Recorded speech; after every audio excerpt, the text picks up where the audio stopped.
الحمد لله نحمده ونستعينه ونستغفره ونؤمن به ونتوكل عليه ونعوذ بالله من شرور أنفسنا ومن سيئات أعمالنا من يهده الله فلا مضل له ومن يضلله فلا هادي له ونشهد أن لا إله إلا الله وحده لا شريك له ونشهد أن سيدنا ومولانا محمدا عبده ورسوله أرسله بالهدى ودين الحق ليظهره على الدين كله وكفى بالله شهيدا فصلى الله عليه وعلى آله وأصحابه وسلم تسليما كثيرا كثيرا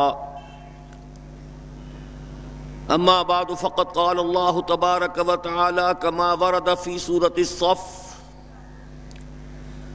اعوذ بالله من الشيطان الرجيم بسم الله الرحمن الرحيم يريدون ليطفئوا نور الله بأفواههم والله متم نوره ولو كره الكافرون هو الذي أرسل رسوله بالهدى ودين الحق ليظهره على الدين كله ولو كره المشركون يا أيها الذين آمنوا هل أدلكم على تجارة تنجيكم من عذاب أليم تؤمنون بالله ورسوله وتجاهدون في سبيل الله بأموالكم وأنفسكم ذالکم خیر لکم ان کنتم تعلمون وقال تبارک وتعالی کما ورد فی سورة النور وعد اللہ الذین آمنوا منکم وعملوا الصالحات لیستخلفنہم فی الارض کما استخلف الذین من قبلہم ولیمکنن لہم دینہم الذی ارتضی لہم وَلَيُبَدِّلَنَّهُمْ مِنْ بَعْدِ خَوْفِهِمْ أَمْنًا يَعْبُدُونَنِي لَا يُشْرِكُونَ بِي شَيْئًا وَمَنْ كَفَرَ بَعْدَ ذَلِكَ فَأُولَئِكَ هُمُ الْفَاسِقُونَ صدق اللہ العظیم رب اشرح لي صدری ويسر لي أمری واحلل عقدۃ من لسانی يفقهوا قولی اللہم ربنا الہمنا رشدنا واعذنا من شرور انفسنا اللہم ارنا الحق حقا وارزقنا اتباعہ وارنا الباطل باطلا وارزقنا اجتنابہ اللہم وفقنا لما تحب وترضى اللہم وفقنا ان نجاہد فی سبیلک باموالنا وانفسنا اللہم ارزقنا شہادتا فی سبیلک آمین یا رب العالمین۔ معزز حاضرین اور محترم رفقائے تنظیم اسلامی، خطاب جمعہ کے لیے 11:30 کا وقت معین تھا، ہم تقریباً نصف گھنٹے کی تاخیر سے گفتگو شروع کر رہے ہیں۔ کسی معذرت کی ضرورت محسوس نہیں ہوتی، اس لیے کہ حالات سب کے سامنے ہیں۔ پرسوں سے جو بارش کا طوفان شروع ہوا تھا، اس کی بنا پر جو سارا ہمارا پروگرام جو ہے درہم برہم ہوا ہے، وہ سامنے کے شامیانے جو ہے اس کی عملی تفسیر نگاہوں کے سامنے ہے۔ یہ اجتماع وہاں منعقد ہونا تھا، اس کے ساتھ ہی کچھ اللہ تعالیٰ کی اپنی مصلحتیں ہیں، اس کی اپنی حکمتیں ہیں کہ جس وقت یہاں بارش کا طوفان شروع ہوا ہے، عین اسی وقت لاہور میں مجھ پر بھی اس حال کا عارضہ ہوا۔ یہ 2 دن مجھ پر بڑے سخت گزرے ہیں، نقاہت بہت ہے، مسلسل اجابت ہو رہی ہے اور کوئی دوا جو ہے ابھی تک کارگر نہیں ہو پائی ہے۔ تھوڑی دیر پہلے تک بھی مجھے یہ یقین نہیں تھا کہ میں اس اجتماع سے خطاب کر سکوں گا۔ بہرحال اب کچھ اس وجہ سے بھی کہ وقت اب کم ہے، کچھ ہمت ہو رہی ہے کہ میں کسی نہ کسی درجے میں اپنا یہ فرض ادا کر لوں گا۔ آپ کے علم میں ہے کہ اس وقت کے میرے خطاب جمعہ کا موضوع ہے عالمی غلبہ دین یا عالمی سطح پر نظام خلافت علی منہاج النبوہ کے ضمن میں جو نصوص قرآن و حدیث میں خبریں وارد ہوئی ہیں انہی کی کچھ وضاحت مجھے آپ کے سامنے کرنی ہے۔ اس کے لیے خاص طور پر جن آیات کی میں نے تلاوت کی ہے، جو کتابچہ آپ کو تقسیم ہوا ہے ان میں وہ آیات درج ہیں، اور میں چونکہ آپ کو معلوم ہے کہ بنیادی طور پر قرآن حکیم کا ایک طالب علم ہوں، ویسے بھی یہ خطاب جمعہ ہے اور اس کا اصل مقصد تذکیر بالقرآن ہے، فذکر بالقرآن من یخاف وعید، تو بجائے کسی لمبی چوڑی حاشیہ آرائی کے میں چاہتا ہوں کہ انہی آیات اور ان کی مزید وضاحت پر مشتمل احادیث ہی پر اپنی پوری گفتگو کو مرکوز رکھوں۔ پہلے میں نے 2 آیات بلکہ 4 آیات تلاوت کی ہیں سورہ صف کی۔ یریدون لیطفئوا نور اللہ بافواہہم، لفظی ترجمہ ہوگا وہ چاہتے ہیں، وہ لوگ چاہتے ہیں، ان کا ارادہ ہے، ان کا قصد ہے، وہ تلے ہوئے ہیں لیطفئوا نور اللہ، کہ بجھا دیں اللہ کے نور کو، بافواہہم، اپنے منہوں سے، یعنی اپنی منہ کی پھونکوں سے، واللہ متم نورہ، اور اللہ تو اپنے نور کا اتمام فرما کر رہے گا، وَلَوْ كَرِهَ الْكَافِرُونَ، چاہے یہ کافروں کو کتنا ہی ناگوار ہو۔ دوسری آیہ مبارکہ ہے هُوَ الَّذِي أَرْسَلَ رَسُولَهُ بِالْهُدَى وَدِينِ الْحَقِّ لِيُظْهِرَهُ عَلَى الدِّينِ كُلِّهِ، وہی ہے یعنی اللہ تبارک و تعالی، الذی ارسل رسولہ، جس نے بھیجا اپنے رسول کو صلی اللہ علیہ وسلم، بالہدی، ہدایت کے ساتھ، الہدی کے ساتھ، ہدایت آسمانی کے آخری اور مکمل ایڈیشن یعنی قرآن کے ساتھ، ودین الحق، اور دین حق کے ساتھ، سچا دین، عادلانہ دین، منصفانہ دین، معتدل متوازن منصفانہ نظام زندگی دے کر بھیجا۔ اور کس لیے بھیجا؟ لِیُظْہِرَهُ عَلَى الدِّینِ كُلِّهِ، تاکہ غالب کر دیں اس کو کل کے کل دین پر، پورے نظام زندگی پر، وَلَوْ كَرِهَ الْمُشْرِكُونَ، چاہے یہ مشرکوں کو کتنا ہی ناگوار ہو۔ ان 2 آیات کے ضمن میں سب سے پہلی بات جو نوٹ کرنے کی ہے وہ یہ ہے کہ سورہ توبہ میں بھی یہی 2 آیات اسی ترتیب کے ساتھ وارد ہوئی ہیں۔ دوسری آیت تو جوں کی توں ہے کہ ایک شوشے کا فرق نہیں، هو الذی ارسل رسولہ بالہدی ودین الحق لیظہرہ علی الدین کلہ ولو کرہ المشرکون، ایک شوشے تک کا فرق نہیں۔ پہلی آیت میں تھوڑا سا لفظی فرق ہے، یریدون لیطفئوا کی بجائے یریدون ان یطفئوا، یریدون ان یطفئوا نور اللہ بافواہہم، وہ چاہتے ہیں کہ اللہ کے نور کو اپنی منہ کی پھونکوں سے بجھا دیں، وَيَأْبَى اللَّهُ إِلَّا أَن يُتِمَّ نُورَهُ، اور اللہ کو ہرگز منظور نہیں ہے مگر یہ کہ اپنے نور کا اتمام فرمائے، وَلَوْ كَرِهَ الْكَافِرُونَ، چاہے یہ کافروں کو کتنا ہی ناگوار ہو۔ اب ذرا اس پہلی آیت کے ایک ایک لفظ پر غور کیجئے، یریدون، وہ چاہتے ہیں، وہ سے مراد کون؟ سیاق و سباق قرآنی سے ثابت ہوتا ہے کہ اس سے مراد یہودی ہے۔ سورہ صف میں بھی اور سورہ توبہ میں بھی دونوں مقامات پر اس آیت سے متصلاً قبل بنی اسرائیل کا، یہود کا تذکرہ ہے۔ سورہ صف میں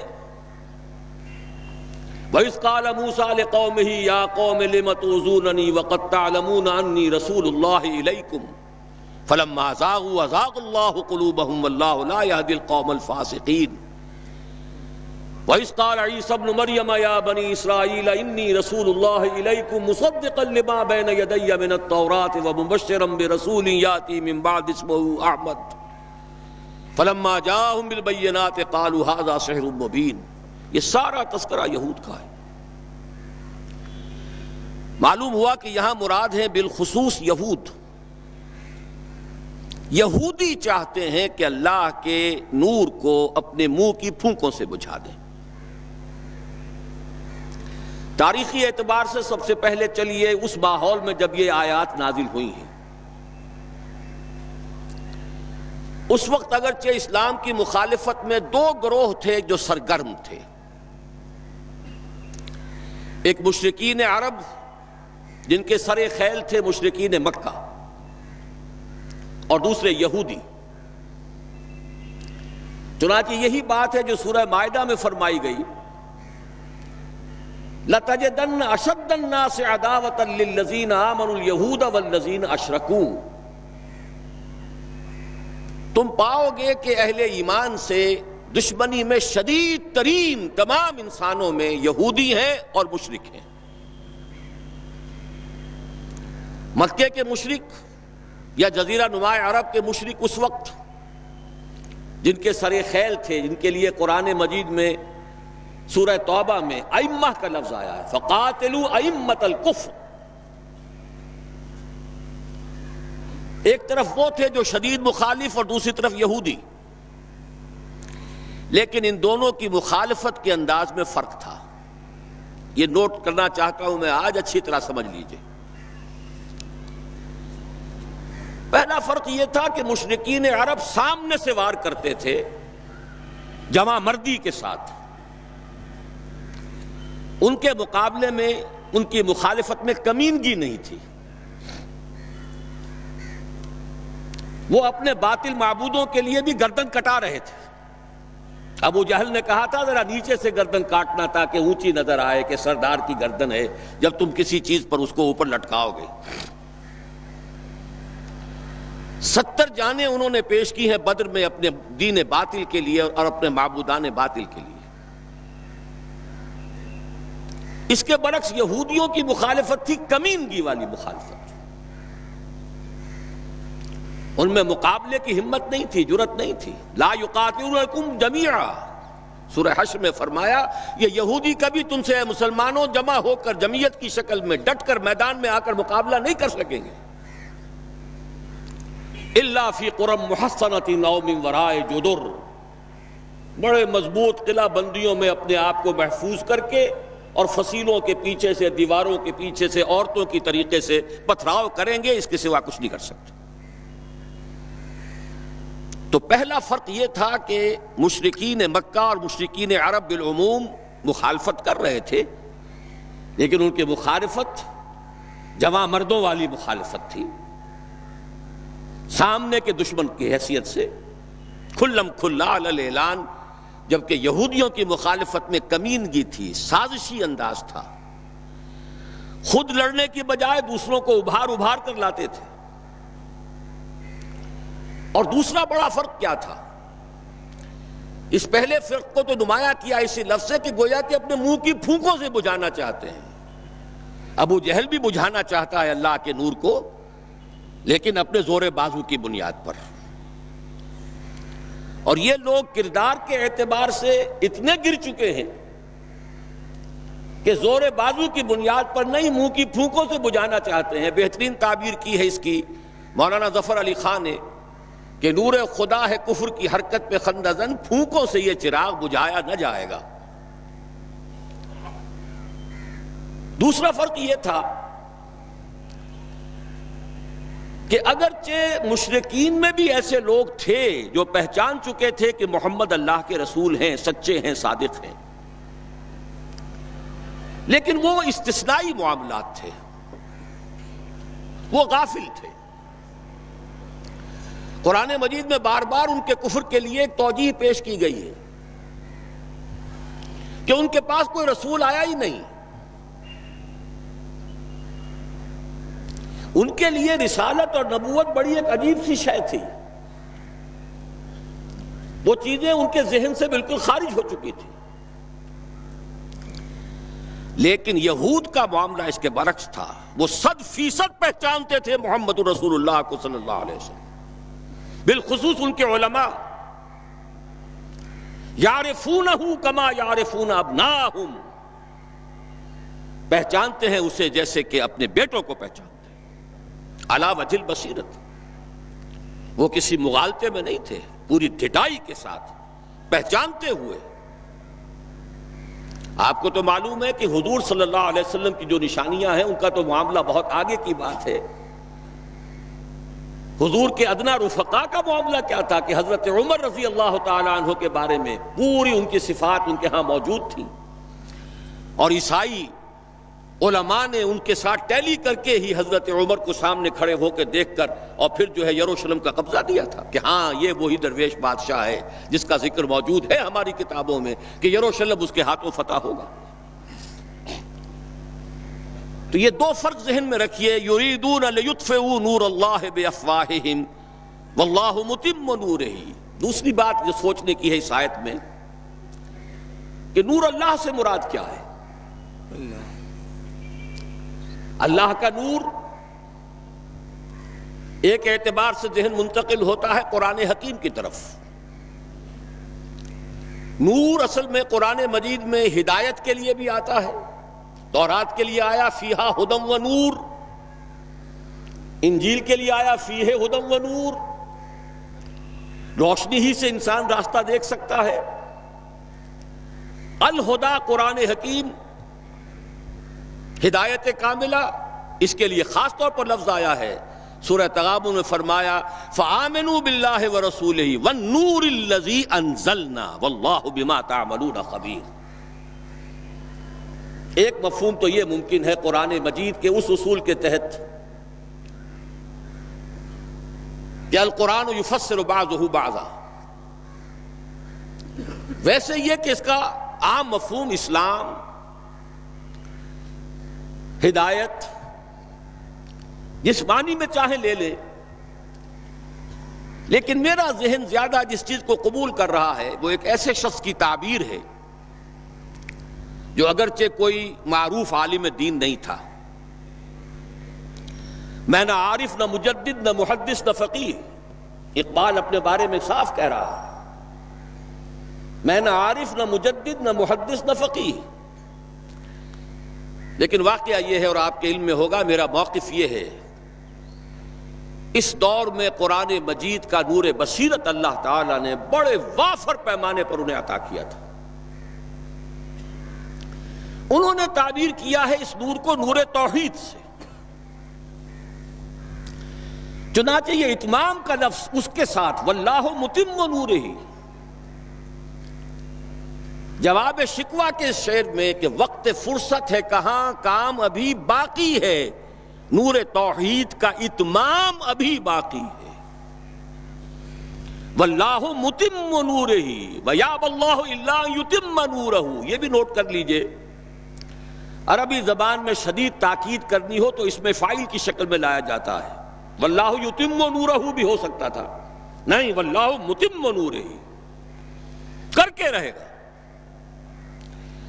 اور پھر اس کو منفی اسلوب میں بھی بیان کر دیا تاکہ کوئی شک و شبہ نہ رہے، مثبت بھی آ گیا واللہ متم نورہ، اور منفی وَيَأْبَى اللَّهُ إِلَّا أَن يُتِمَّ نُورَهُ، اللہ کو ہرگز منظور نہیں ہے مگر یہ کہ وہ اپنے نور کا اتمام فرمائے۔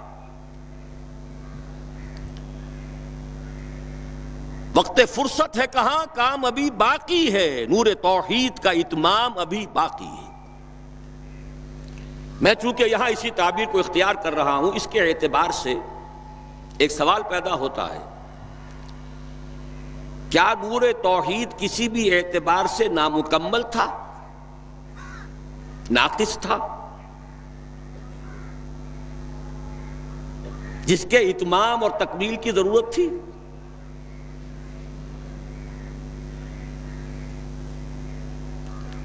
اگر میں اس سوال کا جواب ہاں میں دوں تو آپ سب چونک جائیں گے، لیکن میری وضاحت سن لیجئے۔ جہاں تک عقیدے کا نور ہے، عقیدے کی توحید ہے، اور انفرادی سطح پر اپنے عمل کی توحید ہے، توحید کے دو حصے سمجھ لیجئے۔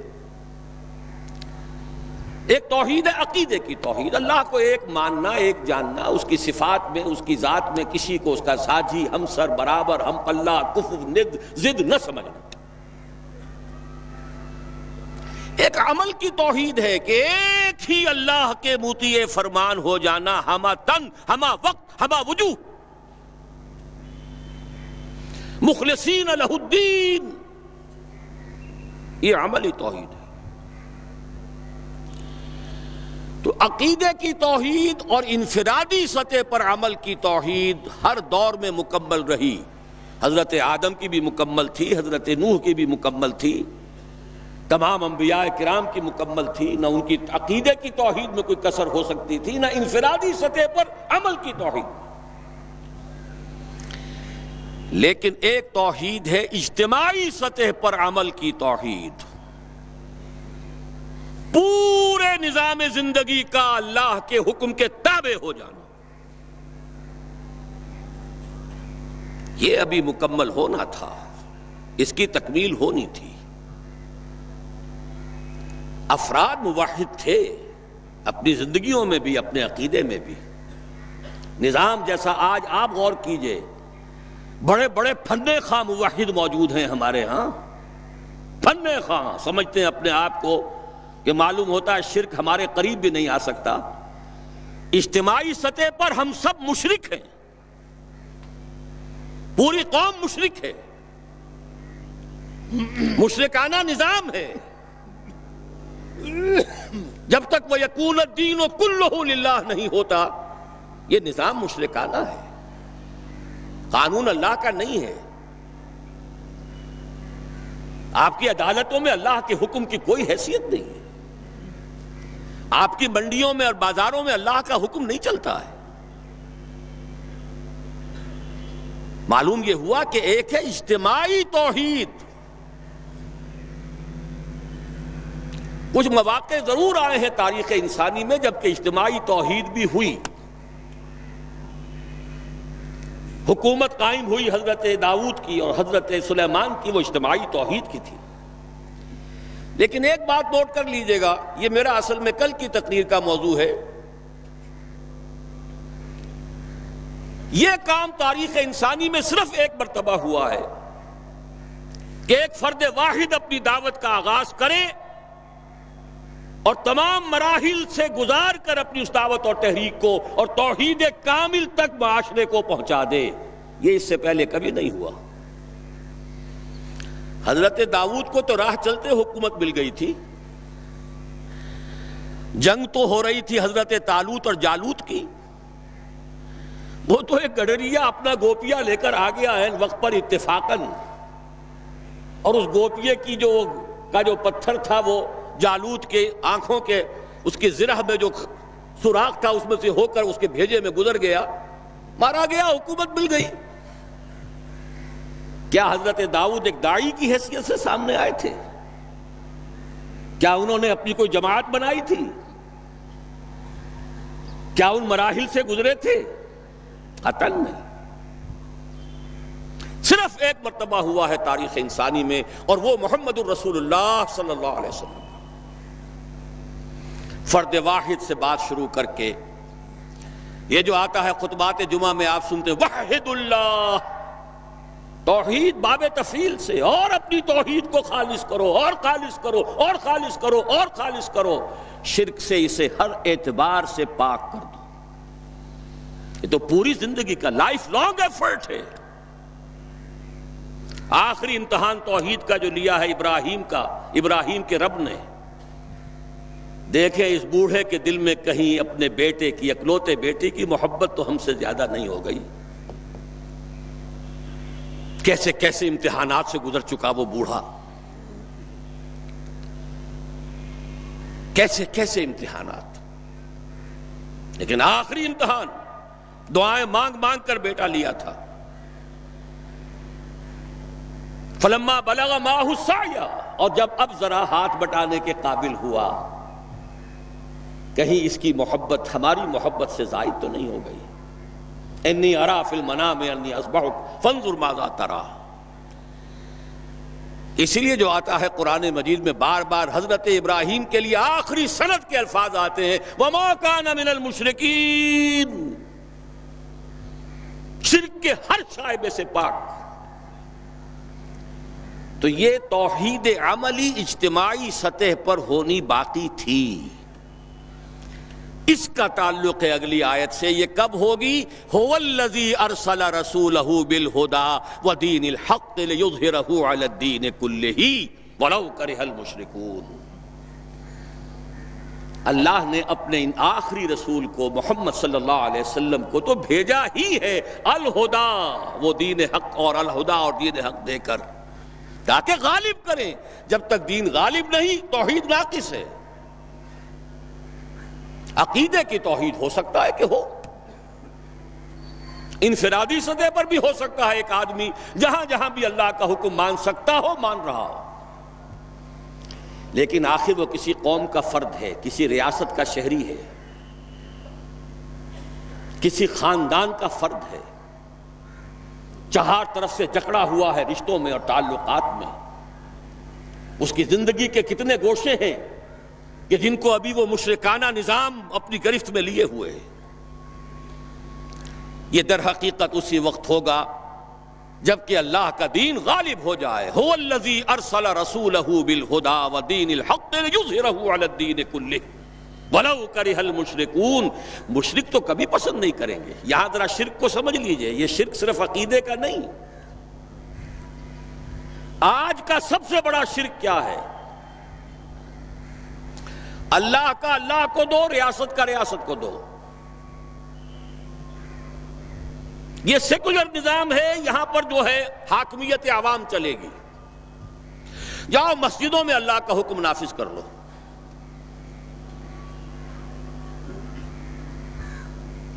یہ سب سے بڑا شرک، کبھی گوارا نہیں کریں گے۔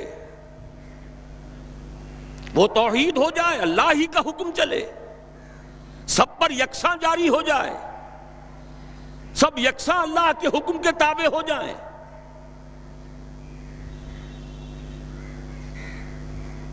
وَلَوْ كَرِهَ الْمُشْرِكُونَ، مشرک کبھی نہیں چاہیں گے، لیکن ان کی مخالفت کے علی الرغم، ان کی ساری ریشہ دوانیوں کے باوجود،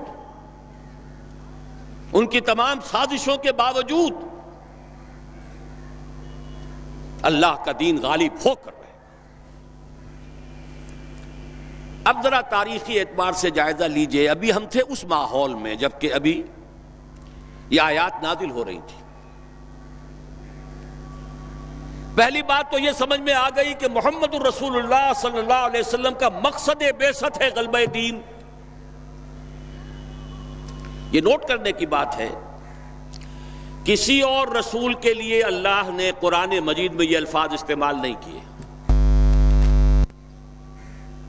شاہد سب تھے، مبشر سب تھے، نذیر سب تھے، داعی سب تھے، مبلغ سب تھے، معلم سب تھے، مربی سب تھے، مزکی سب تھے، لیکن یہ کہ هو الذی ارسل رسولہ بالہدی ودین الحق لیظہرہ علی الدین کلہ، صرف محمد کے لیے آئے الفاظ صلی اللہ علیہ وسلم اور 3 مرتبہ آئے۔ اب اس کے ساتھ جس کو صغرا کبرا کہتے ہیں لاجک میں پریمیسز، اس کے ساتھ جوڑیے دوسری بات جو قرآن میں 5 مرتبہ آئی ہے، اگرچہ وہ آئی ہے ذرا مختلف الفاظ میں۔ کہیں فرمایا وَمَا أَرْسَلْنَاكَ إِلَّا رَحْمَةً لِلْعَالَمِينَ، ہم نے نہیں بھیجا ہے محمد صلی اللہ علیہ وسلم آپ کو مگر تمام جہان والوں کے لیے رحمت بنا کر۔ آپ کی بعثت جغرافیائی، نسلی، قومی، علاقائی حدود سے ماورا، بالا تر۔ قرآن میں بقیہ سارے رسولوں کی بات آتی ہے تو کہتے ہیں یا قوم یا قوم یا قوم۔ نوح نے کہا یا قوم اعبدوا اللہ، ہود نے کہا یا قوم اعبدوا اللہ، صالح نے کہا یا قوم اعبدوا اللہ ما لکم من الہ غیرہ، اور قرآن کہتا ہے یا ایھا الناس یا ایھا الناس اعبدوا ربکم الذی خلقکم والذین من قبلکم لعلکم تتقون۔ لیکن صریح ترین جو لفظ آیا ہے وَمَا أَرْسَلْنَاكَ إِلَّا كَافَّةً لِلنَّاسِ بَشِيرًا وَنَذِيرًا، ہم نے نہیں بھیجا ہے محمد صلی اللہ علیہ وسلم آپ کو مگر پوری نوع انسانی کے لیے بشیر اور نذیر بنا کر۔ اب ذرا اس کو جوڑیے، محمد کو بھیجا کاہے کے لیے؟ غلبہ دین کے لیے صلی اللہ علیہ وسلم، اور بھیجا کن کے لیے؟ تمام انسانوں کے لیے۔ کیا نتیجہ نکلتا ہے منطق سے؟ محمد الرسول اللہ صلی اللہ علیہ وسلم کا مقصد بعثت مکمل اسی وقت ہوگا جب پورے عالم انسانیت پر اللہ کا دین غالب آ جائے، ورنہ بات وہی ہے جو اقبال کا شعر سنا چکا ہوں، وقت فرصت ہے کہاں کام ابھی باقی ہے، نور توحید کا اتمام ابھی باقی ہے۔ لیکن یہ کہ اگر اللہ نے واقعی بھیجا محمد کو دین کے غلبے کے لیے صلی اللہ علیہ وسلم، اور اگر بھیجا ہے پوری نوع انسانی کے لیے، تو ناممکن ہے کہ یہ دنیا ختم ہو جائے اس سے پہلے کہ محمد الرسول اللہ کا مقصد بعثت مکمل ہو۔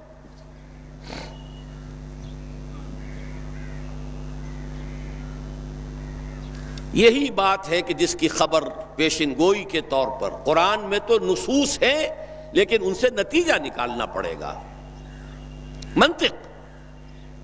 حضور کو بھیجا پوری نوع انسانی کے لیے اور بھیجا غلبہ دین کے لیے، تو مقصد بعثت کی تکمیل اسی وقت ہوگی جبکہ کل عالم انسانی پر اللہ کا دین غالب آ جائے۔ اسی کے ساتھ اب ذرا یاد کیجئے سورہ نور کی آیت، جس کو اللہ کے فضل و کرم سے ہم نے کافی عام کیا ہے۔ ایک ہی بات ہے لیکن ذرا مختلف اسلوب میں آ رہی ہے۔ وعد اللہ الذین آمنوا منکم وعملوا الصالحات لیستخلفنہم فی الارض۔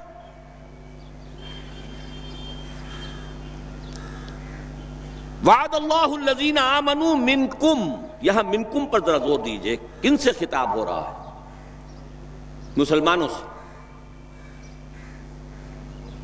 لیکن ان مسلمانوں کے لیے دو کوالیفیکیشنز، دو پری کنڈیشنز۔ اے مسلمانوں، اللہ کا وعدہ ہے تم میں سے ان سے جو ایمان اور عمل صالح کا حق ادا کر دیں، انکنڈیشنل نہیں ہے۔ وعد اللہ الذین آمنوا منکم وعملوا الصالحات، ایمان اور عمل صالح کا حق ادا کر دو تو اللہ کا وعدہ ہے، اور وعدہ کتنا مؤکد ہے، نون مشدد کے ساتھ تینوں دفعہ، اور ایک ہی بات کو تین اسلوبوں میں۔ لَيَسْتَخْلِفَنَّهُمْ فِي الْأَرْضِ، لامن خلافت عطا فرمائے گا انہیں زمین میں، كَمَا اسْتَخْلَفَ الَّذِينَ مِن قَبْلِهِمْ، جیسے کہ خلافت عطا کی تھی ان کو جو ان سے پہلے تھے۔ جب مسلمانوں کو خلافت اور حکومت عطا ہو جائے گی تو اس کا منطقی نتیجہ ہوگا کہ دین غالب ہو جائے گا، لیکن اس کو بھی کھول کر بیان کر دیا، وَلَا يُمَكِّنَنَّ لَهُمْ دِينَهُمُ الَّذِي ارْتَضَىٰ لَهُمْ، اور لازماً متمکن کر دے گا، غالب کر دے گا ان کے اس دین کو جو اللہ نے ان کے لیے پسند فرما لیا ہے۔ اليوم اکملت لکم دینکم واتممت علیکم نعمتی ورضیت لکم الاسلام دینا۔ اچھا جب مسلمانوں ہی کی حکومت ہو جائے گی، دین کا غلبہ ہو جائے گا، تو ظاہر بات ہے مسلمانوں کے لیے بندشیں اور خوف تو ختم ہو گئے۔ اس کو بھی واضح الفاظ میں وَلَيُبَدِّلَنَّهُم مِّن بَعْدِ خَوْفِهِمْ أَمْنًا، ان کی خوف کی حالت کو امن اور سکون سے بدل دے گا، کوئی خوف نہیں ہوگا۔ اب یہاں فرمایا یعبدوننی لا یشرکون بی شیئا، تب جا کر وہ ان کی عبادت اس درجے میں مکمل ہوگی کہ اس میں شرک کی کوئی آلائش باقی نہیں رہے گی۔ جب تک نظام پورا اللہ کے دین کے تابع نہیں، شرک موجود ہے، عقیدے کا شرک ختم ہو چکا، انفرادی سطح پر موحد بن چکے، لیکن یہ تو تین کام جب ہوں گے کہ اللہ کا دین غالب ہو جائے، اللہ کی حکومت اور مسلمانوں کی خلافت قائم ہو جائے، تب کہیں جا کر وہ بات ہوگی لا یشرکون بی شیئا، پھر شرک کا ہر شائبہ ختم، وَيَكُونَ الدِّينُ كُلُّهُ لِلَّهِ، دین کل کا کل اللہ کے لیے ہو جائے گا۔ اب ذرا تاریخی اعتبار سے دیکھ لیجئے، اس وقت اور آج سورہ نور نازل ہوئی سن 6 میں، اواخر سن 5 یا اوائل سن 6، وہی زمانہ سورہ صف کے نزول کا ہے۔ تاریخی اعتبار سے جوڑیے کتنی جلدی اللہ کے یہ وعدے پورے ہوئے۔ سن 6 ہی میں صلح حدیبیہ ہو گئی، انا فتحنا لک فتحا مبینا۔ سن 7 میں خیبر فتح ہو گیا، دولت مال غنیمت کے انبار آ گئے۔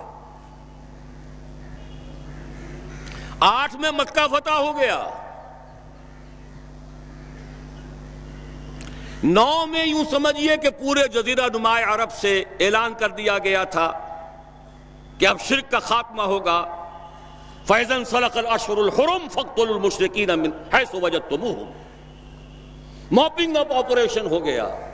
جزیرہ نما عرب جاء الحق وزهق الباطل ان الباطل كان زهوقا۔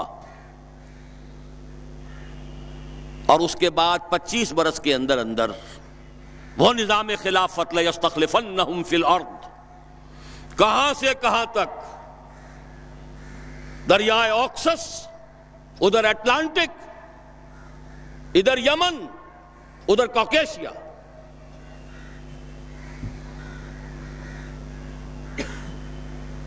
وعدے پورے ہو گئے تھے کہ نہیں؟ اس کے بعد سے کیا ہوا ہے؟ ایک حدیث نبوی آپ کے اس کتابچے میں موجود ہے، بڑی عظیم حدیث، ہماری 1400 برس کی بلکہ 1500 برس کی تاریخ، ابھی تو اس میں سے 1400 برس گزرے ہیں، 1500 جو ہے ابھی شروع ہوا ہے، لیکن وہ 15ویں صدی کے واقعہ جو ہے اس کے اوپر وہ حدیث ختم ہو رہی ہے۔ نعمان ابن بشیر رضی اللہ تعالیٰ عنہ سے روایت، اور مسند احمد ابن حنبل میں جو اس کی تفصیل آئی ہے، حضرت حذیفہ رضی اللہ تعالیٰ عنہ نے بھی اس کی تائید کی ہے کہ ہاں یہ حدیث میرے بھی علم میں ہے، 2 صحابہ سے۔ حضور نے 5 دور گنوا دیے اپنے زمانے سے شروع ہو کر اور قیامت تک۔ تکون النبوۃ فیکم ما شاء اللہ ان تکون ثم یرفعہ اللہ اذا شاء یرفعہا، مسلمانوں تمہارے مابین نبوت برقرار رہے گی جب تک اللہ چاہے گا کہ رہے، پھر اللہ اس کو اٹھا لے گا جب چاہے گا، یعنی میرا انتقال ہو جائے گا۔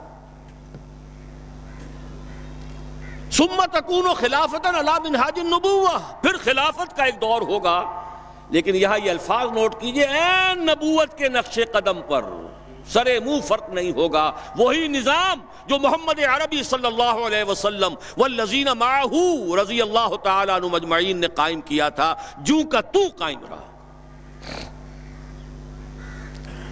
جس پر واقعہ یہ ہے کہ سنہری حروف سے لکھے جانے کے قابل الفاظ ہیں حضرت ابو بکر کے رضی اللہ تعالیٰ عنہ، ایبدل الدین وانا حی،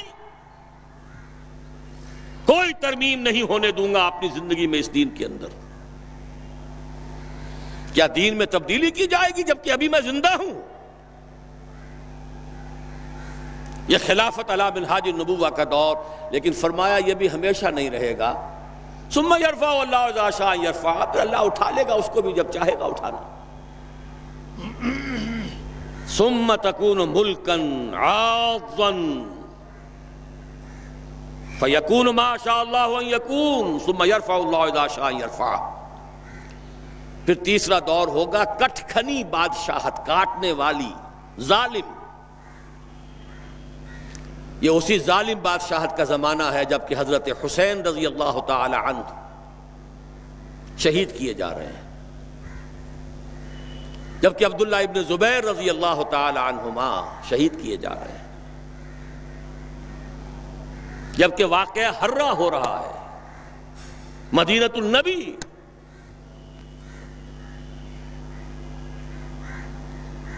جبکہ محمد ابن قاسم کو بلا کر ہلاک کیا جا رہا ہے، موسیٰ ابن نصیر کی توہین و تذلیل ہو رہی ہے۔ کہلواتے تھے وہ اپنے آپ کو خلفاء تھے، ملوک، بادشاہ تھے، اور یہ ملوکیت پھر اپنی پوری شدت کو پہنچی دور بنو عباس میں، جب محل بھی بنے اور سارے محلوں کے ساتھ کے لوازمات بھی پورے ہوئے، رقص و سرود بھی ہوا اور ناؤ نوش بھی ہوا۔ یہ تیسرا دور تھا، لیکن بہرحال تھے کلمہ گو، کوئی بھی تھا، کلمہ محمد کا پڑھتے تھے صلی اللہ علیہ وسلم۔ پھر جہاں بہت برے تھے وہاں ان میں سے بہت اچھے بھی تھے، لیکن وہ خلافت نہیں تھی، خلافت علی منہاج النبوہ نہیں تھی، خلافت راشدہ نہیں تھی، مسلمانوں کی حکومت تھی۔ فرمایا یہ تیسرا دور بھی ختم ہو جائے گا۔ ثم تکون ملکا جبریا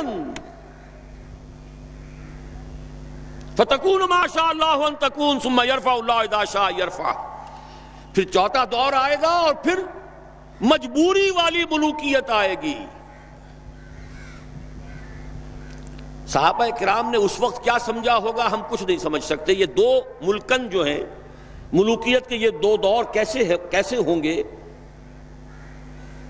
بلکہ اسی حدیث کی جو روایت آتی ہے وہ تو یہ ہے کہ حضرت عمر بن عبدالعزیز رحمہ اللہ پر منطبق کی گئی یہ حدیث کہ اس کے بعد پھر خلافت علی منہاج النبوہ کا دور آئے گا۔ اس لیے کہ ظاہر بات ہے کہ علم جو ہے وہ تو جو کچھ اللہ نے فرمایا، اس کے رسول نے فرمایا، اس سے آگے قیاس آرائی کے اندر تو خطا ہو سکتی ہے۔ ان احادیث کا جب حالات کے اوپر انطباق کریں گے غلطی کا امکان ہوگا۔ آج وہ بات پوری طریقے سے واضح ہے کہ کیا فرق تھا پہلی ملوکیت کا اور دوسری ملوکیت کا۔ پہلی ملوکیت مسلمانوں کی تو تھی، پھر ملوکیت غلامی لے کر آئی، ملکہ برطانیہ وکٹوریا اب اس کے غلام ہوئے، کہیں فرانسیسیوں کے غلام ہوئے، کہیں ولندیزیوں کے غلام ہوئے، کہیں پرتگالیوں کے غلام ہوئے، کہیں اطالویوں کے غلام ہوئے، پورا عالم اسلام غلامی میں جکڑا گیا۔ ملکن جبرین، فرمایا یہ دور بھی جب تک چاہے گا اللہ رہے گا، پھر ختم ہو جائے گا۔ یہاں تھوڑی سی وضاحت میں کر دوں آپ کے سامنے۔ یہ دور تقریباً اپنے نصف کو پہنچا ہے، ابھی ختم نہیں ہوا ہے۔ اس کا پہلا فیز تھا جس کو کہتے ہیں کولونیلزم۔ یورپی اقوام نے آ کر اپنی حکومتیں یہاں بنائیں، باضابطہ اپنی حکومت، انگریز کی حکومت، فرانسیسیوں کی حکومت، اطالویوں کی حکومت، پرتگیزوں کی حکومت۔ اس صدی کے وسط میں آ کر کچھ حالات دنیا کے بدلے،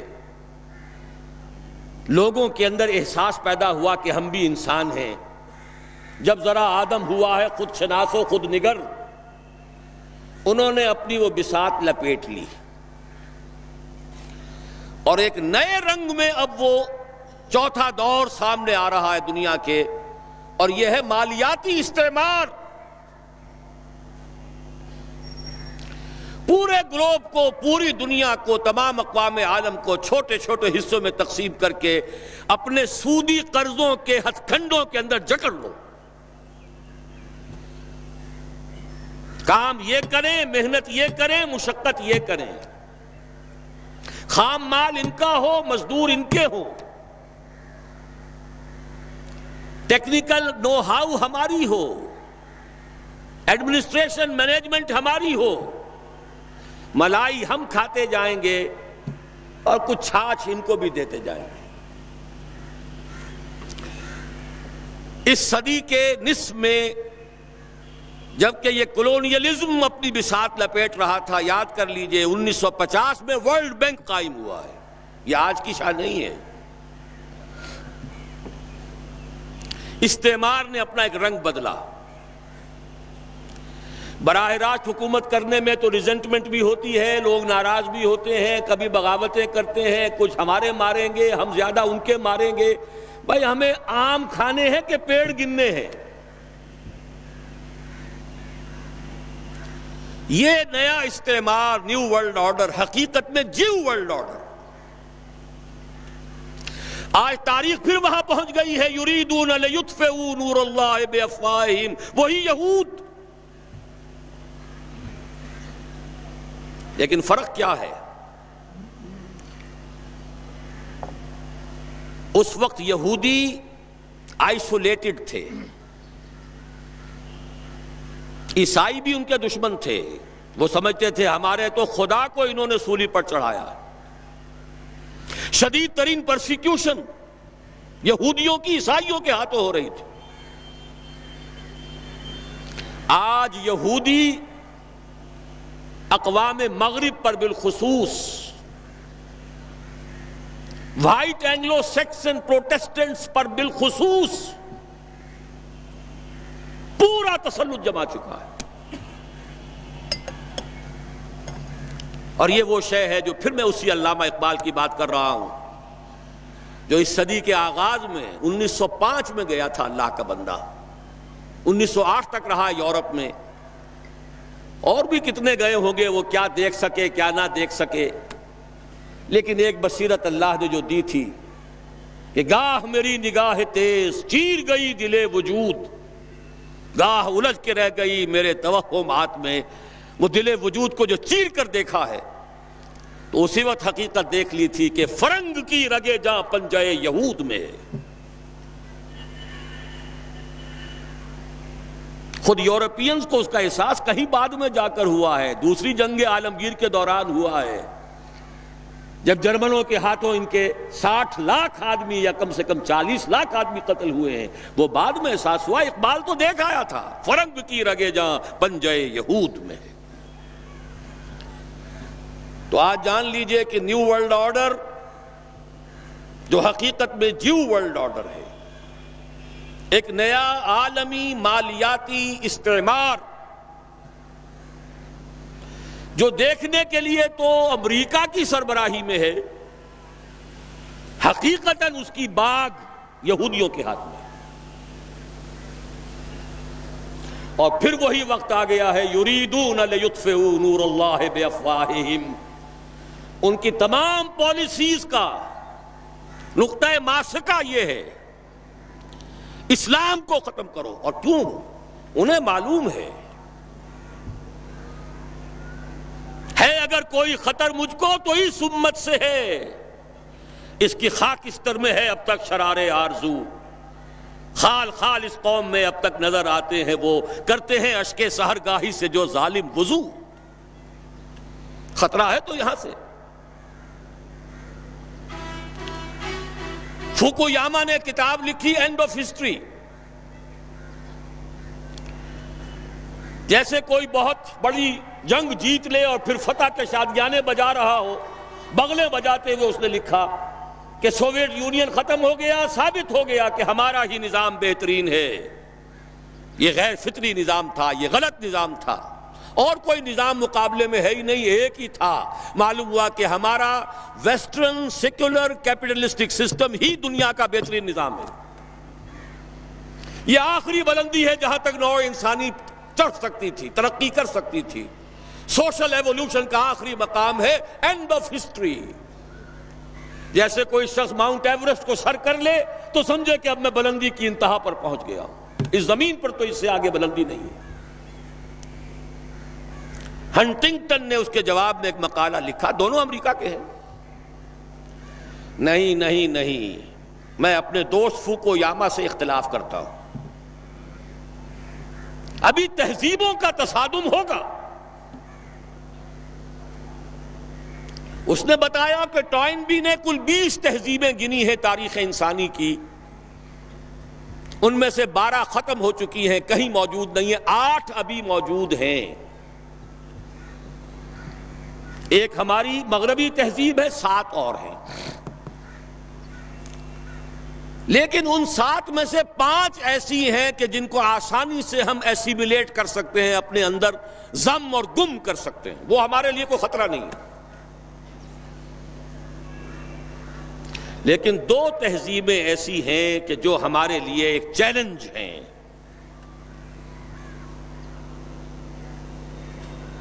وہ کچھ لوہے کے چنے ہیں جنہیں چبانے کے لیے ہمیں کچھ محنت کرنی پڑے گی.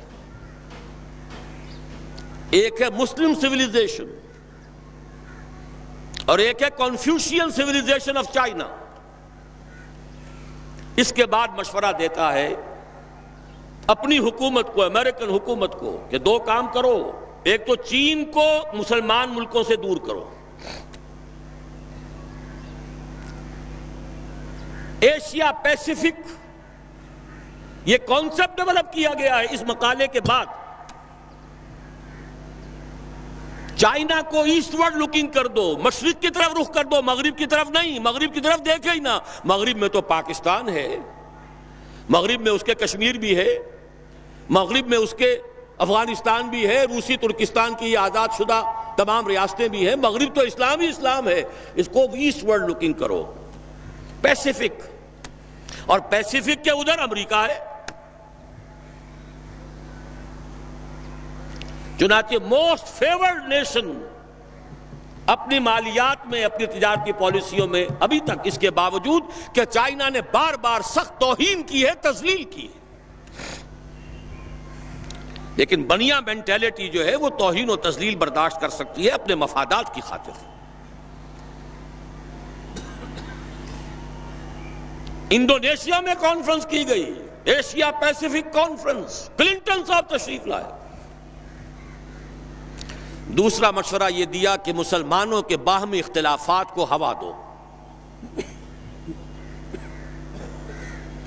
پہلے بھی کیا ہوا تھا یاد کر لیجئے. کاش وہ جو سیلاب چلا تھا خلافت علی منہاج النبوہ کا، اقبال نے کہا تھا رکتا نہ تھا کسی سے سیل رواں ہمارا. کس نے روکا تھا؟ کوئی باہر کی طاقت نہیں روک سکی تھی، انٹرنل سیبوٹاج تھا. عبداللہ ابن سبا یہودی اور اس کے اعلی کار بہت سے مسلمان، سادہ لوح مسلمان. اگر حضرت حسان ابن ثابت رضی اللہ تعالی عنہ جیسا صحابی اور عاشق رسول صحابی اگر حضرت عائشہ رضی اللہ تعالی عنہ پر لگنے والی تہمت میں شریک ہو سکتا ہے تو بعد والوں کا معاملہ تو کیا ہوگا؟ سازش بڑی شے ہے. یہودی سازش ایسا پھاڑا ہے اس امت کو کہ آج تک وہ خون رس رہا ہے، اور آج بھی وہی یہودی سازش شیعہ سنی کو لڑا کر اپنے مذموم مقاصد حاصل کر رہا ہے. History repeats itself. تاریخ اپنے آپ کو دہرا رہی ہے. وہی یہودی عبداللہ ابن سبا لڑا دیا. 1,00,000 کے قریب مسلمان ایک دوسرے کی تلواروں اور تیروں سے ختم ہوئے. 10,000 ایک رات میں جنگ جمل، 74,000 جنگ صفین میں، 4,000 نہروان میں، اور جمع کرتے جائیے. ساری قوت ختم ہو کر رہ گئی. جس کو کہتے ہیں کہ وہ موشن ٹوٹ گئی. چڑھائی پر چڑھتے ہوئے ٹرک جو ہے بھاری لوڈڈ، اگر موشن ٹوٹ جائے پھر بڑا مشکل ہو جاتا ہے. تھمتا نہ تھا کسی سے سیل رواں ہمارا، وہ رک گیا۔ آج بعین ہی وہی ہو رہا ہے، یریدون لیطفئوا نور اللہ بافواہہم واللہ متم نورہ ولو کرہ الکافرون۔ لیکن اللہ نے اپنے رسول کو جس مقصد بعثت کے ساتھ بھیجا تھا اس کی تکمیل تو ہو کر رہے گی۔ وَمَكَرُوا وَمَكَرَ اللَّهُ وَاللَّهُ خَيْرُ الْمَاكِرِينَ۔ یہ اپنی سی چالیں چل لیں، اللہ بھی اپنی چالیں چلے گا، اور اللہ سے بہتر چال کس کی ہوگی؟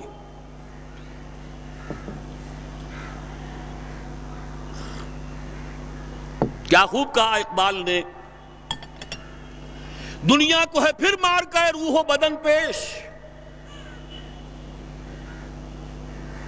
تہذیب نے پھر اپنے درندوں کو ابھارا، اللہ کو پامر دیے مومن پہ بھروسہ، ابلیس کو یورپ کی مشینوں کا سہارا۔ وَمَكَرُوا وَمَكَرَ اللَّهُ وَاللَّهُ خَيْرُ الْمَاكِرِينَ۔ بہرحال اچھی طرح سمجھ لیجئے یہ مارکا ابھی ہونے والا ہے۔ میں تفاصیل میں نہیں جانا چاہتا، نہ میری اس وقت کا یہ موضوع ہے۔ کتاب الملاحم میں پڑھیے کیسی کیسی جنگیں ہونے والی ہیں۔ الملحمۃ العظمیٰ، نہ تاریخ انسانی کی عظیم ترین جنگ جو ہونے والی ہے، ہم پر ہمارے کرتوتوں کی وجہ سے جو عذاب الہی کے کوڑے پڑنے والے ہیں، پورا عالم عرب یہودیوں کے سامنے سرنگوں ہو چکا ہے، نیو ورلڈ آرڈر کی جیب میں جا چکا ہے۔ تھوڑا سا ایک سوڈان، کچھ ایک پاگل سا غیر اہم شخص قذافی بیٹھا ہوا ہے، باقی ان دو کو نکال دیجئے تو پورا عالم عرب ان کی جیب میں، سرنگوں۔ اور ابھی کیا ہوگا جب مسجد اقصی شہید کی جائے گی، جب تھرڈ ٹیمپل کی تعمیر ہوگی، ایودھیا کی مسجد گرا کر امت مسلمہ کی نبض کو دیکھ لیا ہے دشمن نے کہ جان نہیں ہے۔ حمیت نام تھا جس کا، گئی تیمور کے گھر سے۔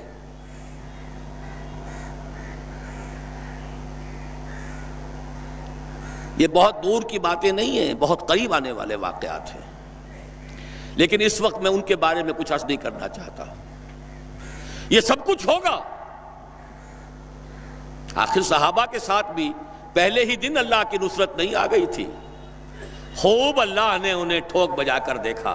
وَلَنَبْلُوَنَّكُمْ بِشَيْءٍ مِّنَ الْخَوْفِ وَالْجُوعِ وَنَقْصٍ مِّنَ الْأَمْوَالِ وَالْأَنفُسِ وَالثَّمَرَاتِ وَبَشِّرِ الصَّابِرِينَ الَّذِينَ إِذَا أَصَابَتْهُمْ مُصِيبَةٌ قَالُوا إِنَّا لِلَّهِ وَإِنَّا إِلَيْهِ رَاجِعُونَ۔ أَمْ حَسِبْتُمْ أَن تَدْخُلُوا الْجَنَّةَ وَلَمَّا يَأْتِكُم مَّثَلُ الَّذِينَ خَلَوْا مِن قَبْلِكُم مَّسَّتْهُمُ الْبَأْسَاءُ وَالضَّرَّاءُ وَزُلْزِلُوا حَتَّىٰ يَقُولَ الرَّسُولُ وَالَّذِينَ آمَنُوا مَعَهُ مَتَىٰ نَصْرُ اللَّهِ أَلَا إِنَّ نَصْرَ اللَّهِ قَرِيبٌ۔ یہ مراحل وہاں بھی آئے تھے۔ غزوہ احزاب میں وَزُلْزِلُوا هُنَالِكَ ابْتُلِيَ الْمُؤْمِنُونَ وَزُلْزِلُوا زِلْزَالًا شَدِيدًا۔ مراحل تو آئیں گے، سخت سے سختر آئیں گے، لیکن بالآخر جو ہونا ہے آج کی میری اس وقت کی گفتگو اس سے متعلق ہے۔ یہ چند الفاظ اس لیے کہہ دیے کہ یہ حالات جو اس وقت بالفعل ہماری نگاہوں کے سامنے ہیں وہ تو بالکل مختلف ہیں۔ کدھر سے دین غالب ہو جائے گا، کہیں کوئی روشنی کی کرن نہیں ہے۔ بڑے ایمان کی ضرورت ہے، محمد الرسول اللہ پر پختہ یقین کی، یہ بات ماننے کے لیے کہ دین غالب ہوگا۔ لیکن ہوگا اس لیے کہ حضور نے اس حدیث میں فرمایا یہ چوتھا دور بھی ختم ہو جائے گا، ثم یرفع اللہ اذا شاء یرفع ثم تکون خلافت علی منہاج النبوہ، پھر دور آئے گا خلافت علی منہاج النبوہ کا۔ ثم سکت رسول اللہ صلی اللہ علیہ وسلم۔ یہ حدیث میں نے بہت مرتبہ بیان کی ہے، آج ذرا اس میں جو اضافی الفاظ آئے ہیں بعض روایات میں وہ بھی میں آپ کو سنا دوں۔ امام شاطبی اس کو موافقات میں لے کر آئے ہیں۔ شاہ اسماعیل شہید نے بھی اس کو نقل کیا ہے منصب امامت میں، مولانا مودودی نے اس کو نقل کیا ہے اپنی کتاب میں تجدید و احیاء دین میں، کہ یہ جو فرمایا کہ ثم تکون خلافت علی منہاج النبوہ، پھر دور آئے گا خلافت علی منہاج النبوہ کا، اس کے بعد کے الفاظ یہ ہیں تعمل فی الناس بسنت النبی صلی اللہ علیہ وسلم، پھر وہ دور آ جائے گا کہ لوگوں میں تمام معاملہ اللہ کے نبی کی سنت کے مطابق نمٹایا جائے گا۔ وَيُلْقِي الْإِسْلَامَ بِجُرَانِهِ فِي الْأَرْضِ، اور اسلام اپنا جھنڈا زمین میں گاڑ دے گا، نصب کر دے گا۔ یرضى عنها ساکن السماء وساکن الارض، اس پورے نظام سے یا اس دور سے تمام آسمانوں والے بھی تمام زمین والے بھی راضی ہو جائیں گے۔ لا تدع السماء من مطر الا صبت، آسمان اپنی بارش کو روک کر نہیں رکھے گا، اپنے سارے خزانے لٹا دے گا۔ الا صبته بدرارا ولا تدع الارض من نباتها شيئا الا اخرجته، اور زمین بھی اپنی نباتات میں سے کسی شے کو روکے گی نہیں، نکال باہر کرے گی، خزانے آسمان سے اور زمین سے نکل آئیں گے۔ یہ خوشحالی کا دور پوری نوع انسانی کے لیے آ کر رہے گا، یہ تقدیر مبرم ہے، یہ اٹل ہے، یہ خبر ہے محمد الرسول اللہ صلی اللہ علیہ وسلم کی۔ میں نے دو باتیں ابھی عرض کی ہیں۔ پہلی بات، قرآن کے نصوص سے نتیجہ نکال کر کہ حضور کو بھیجا گیا غلبہ دین کے لیے اور بھیجا گیا پوری نوع انسانی کے لیے، تو مقصد بعثت اسی وقت مکمل ہوگا جب کل روئے ارضی پر اللہ کا دین غالب آ جائے۔ دوسری میں نے آپ کو حدیث بتا دی، چوتھے دور میں ہم ہیں لیکن پانچواں دور آیا چاہتا ہے، زیادہ دور نہیں ہے، اگرچہ اس کے لیے ایمان اور عمل صالح کے لیے کمر کسنی ہوگی، اس کے لیے جہاد کی پکار پر لبیک کہنا ہوگا۔ اسی لیے سورہ صف میں اس کے فوراً بعد تو وہی آیات آئی ہیں، یا ایھا الذین آمنوا هل ادلکم علی تجارۃ تنجیکم من عذاب الیم تؤمنون باللہ ورسولہ وتجاہدون فی سبیل اللہ باموالکم وانفسکم۔ لیکن ان آیات کی تشریح میں کل کروں گا اپنے شام کی تقریر میں انشاءاللہ۔ اس وقت اب تیسرا نکتہ بیان کر رہا ہوں۔ اب جب دوبارہ یہ عالم آئے گا، اس عالم ارضی پر نظام خلافت آئے گا، دو حدیثیں اتنی واضح ہیں کہ کل روئے ارضی پر آئے گا۔ وہ حدیثیں بھی اس کتابچے میں ہیں آپ کے پاس۔ مقداد ابن الاسود سے روایت ہے رضی اللہ تعالی عنہ، مسند احمد ابن حنبل کی روایت ہے۔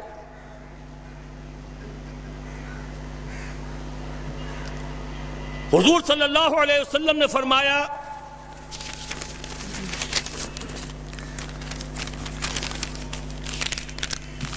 لا يبقى على ظهر الارض بیت مدر ولا وبر الا ادخله الله کلمۃ الاسلام بعز عزیز وذل ذلیل، اما يعزهم الله فيجعلهم من اهلها او يذلهم فيدينون لها، قلت فيكون الدين كله لله۔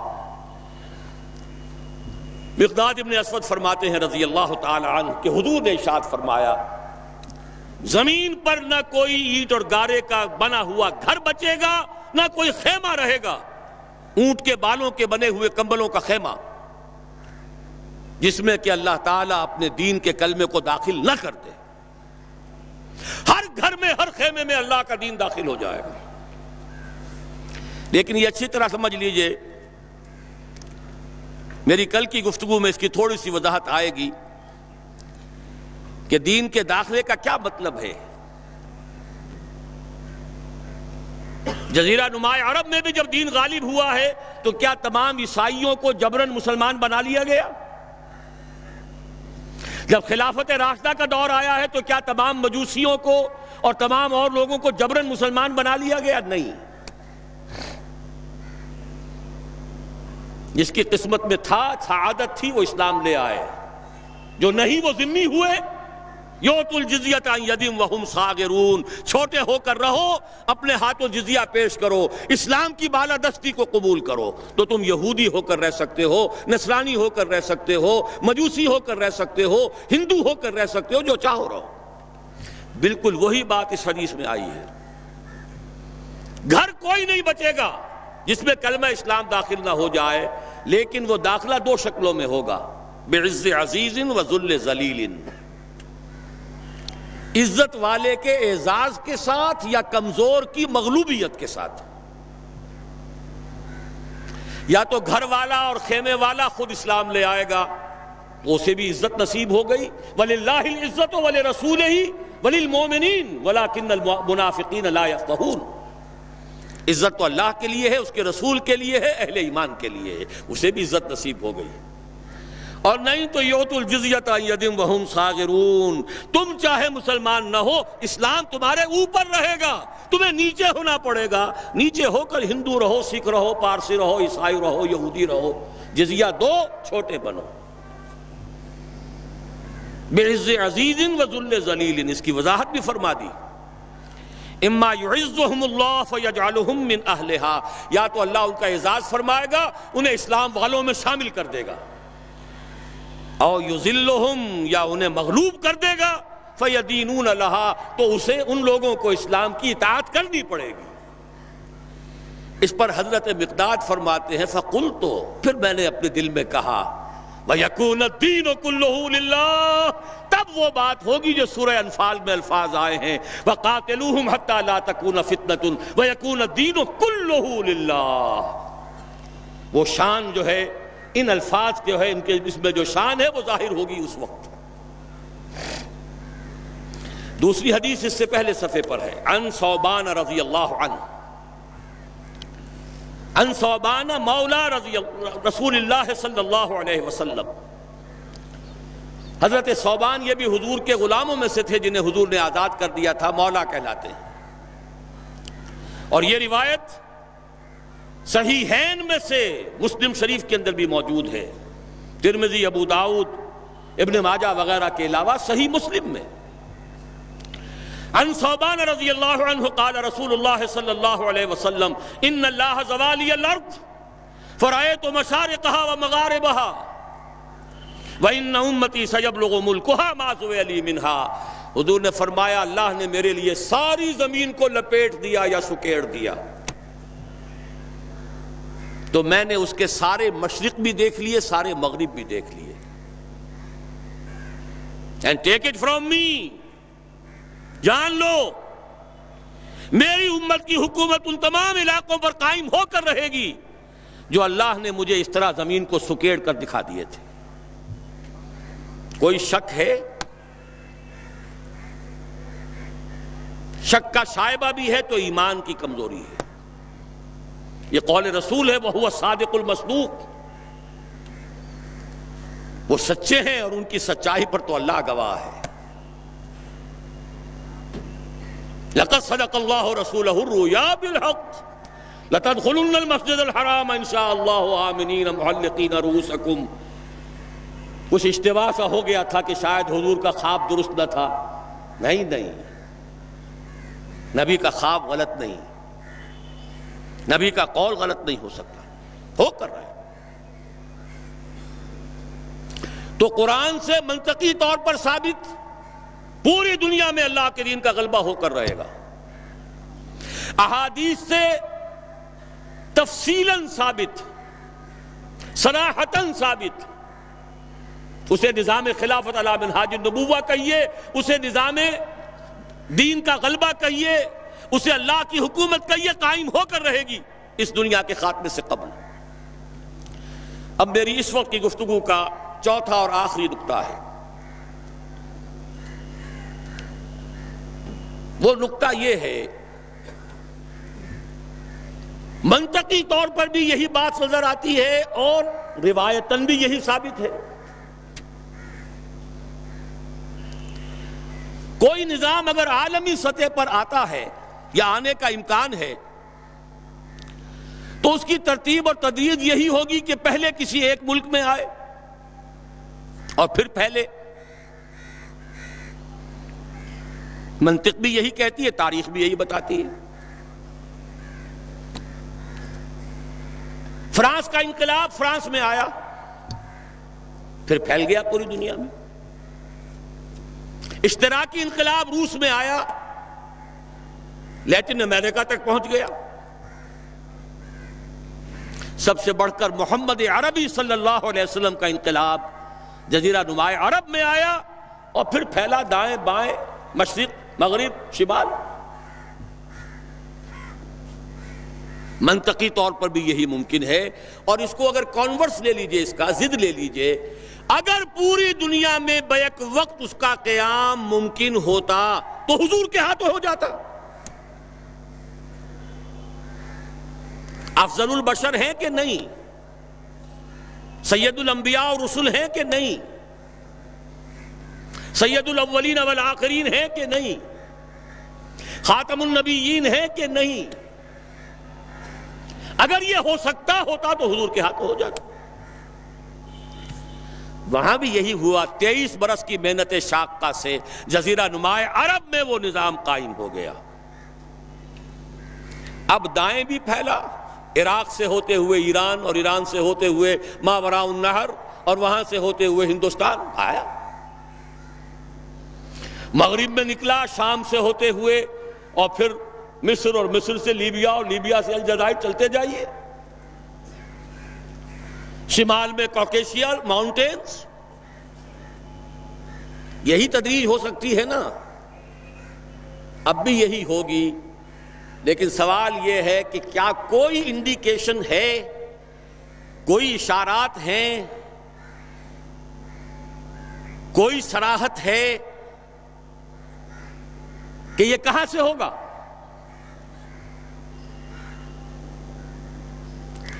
مسلمانوں کا ذہن تو فوراً جائے گا کہ مکہ مکرمہ ہی سے ہونا چاہیے، مدینہ منورہ سے ہونا چاہیے، جزیرہ نماء عرب سے ہونا چاہیے. لیکن دو اعتبارات سے بات بالکل مختلف ہے. بلکہ میں تو شاید آج تیسری بات کا اضافہ کر کے بتاؤں، 3 اعتبارات سے بالکل مختلف ہے.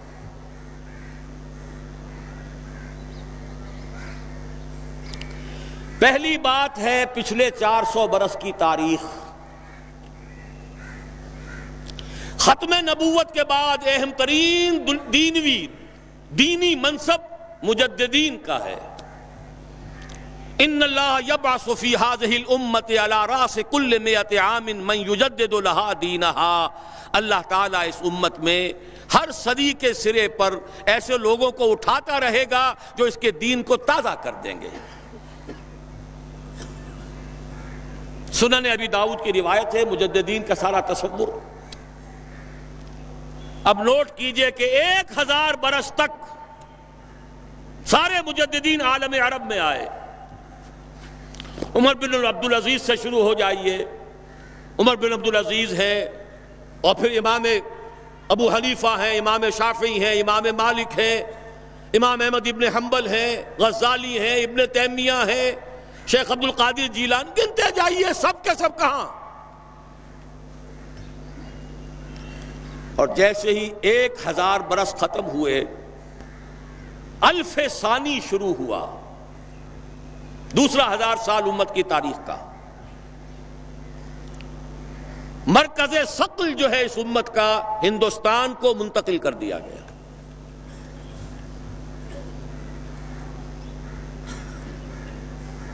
اسپرچول سینٹر آف گریویٹی، روحانی اور علمی مرکز ثقل ہندوستان میں منتقل ہو گیا. 11ویں صدی کے مجدد اعظم شیخ احمد سرہندی رحمۃ اللہ علیہ، پوری دنیا میں ان کے سطح کا کوئی انسان آپ کو 11ویں صدی میں نظر نہیں آئے گا. اور ان کا سلسلہ مجددیہ نقشبندیہ پورے ٹرکش بیلٹ کے اندر پھیلا ہوا ہے. اسی سال ایک بہت بڑی کانفرنس ہوئی ہے لاس اینجلس میں، سلسلہ مجددیہ نقشبندیہ کی ایک بہت بڑی کانفرنس ہوئی ہے. میں خود بھی اس میں شریک ہوا ہوں. اگرچہ وہاں بہت سی غلط چیزیں بھی شامل ہیں، لیکن اندازہ کیجئے یہ سلسلہ پورے ٹرکش بیلٹ میں امام شامل تھے تو انہی میں سے تھے. یہ پوری ٹرکش بیلٹ افغانستان سے شروع ہو جائیے، صبغت اللہ مجددی، یہ کون سے کس کے نام سے ہے؟ یہ 12ویں صدی ہجری کے مجدد اعظم شاہ ولی اللہ دہلوی رحمت اللہ علیہ. اس دور میں صرف ایک شخص اور نظر آتا ہے دنیا میں ان کا ہم عصر، اور وہ شیخ محمد ابن عبد الوہاب ہیں. لیکن اگر ایک ترازو میں رکھ کر دونوں کو تولیں تو کوئی تقابل نہیں دونوں کے اندر. جامع معقول و منقول، جامع ظاہر و باطن،